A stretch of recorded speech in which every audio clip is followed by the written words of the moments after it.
ஏதோ பேசணும், நம்மளை பத்தி மக்கள் பேசணும் அப்படிங்கிறதுக்காக வெளியே வாயை விட்டு மாட்டிக்க கூடாது. சிடி நிர்மல்குமார்லாம் அப்போ பேசுறாரு. ரொம்ப நாளா போய் பதுங்கி இருந்தாரு அந்த கரூர் சம்பவத்துக்கு அப்புறம். இப்ப அவர் மினிஸ்டர் ஆயிட்டாராம், அவர் பேசுறாராம்.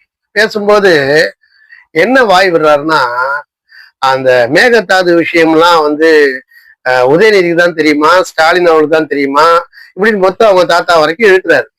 நான் என்ன கேட்கிறேன்னா, இதோ ஜூலை முடிஞ்சிருச்சு, இது ஆகஸ்ட் 15.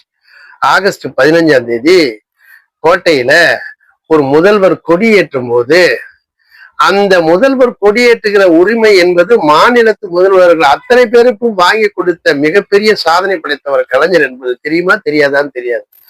ஆனா அப்படி கொடியேற்றும் போது கலைஞர் செஞ்ச விஷயத்த நாம ஏன் ஃபாலோ பண்ணணும்? அவர் நம்மளுக்கு போடுற பிச்சையா? வேண்டே வேண்டாம், நான் குடியேற்ற வேண்டிய விஷயம் எனக்கு கிடையாது அப்படின்னு விட்டுட்டு போக முடியுமா? காலம் உள்ள வரை வரலாறு சொல்லும்.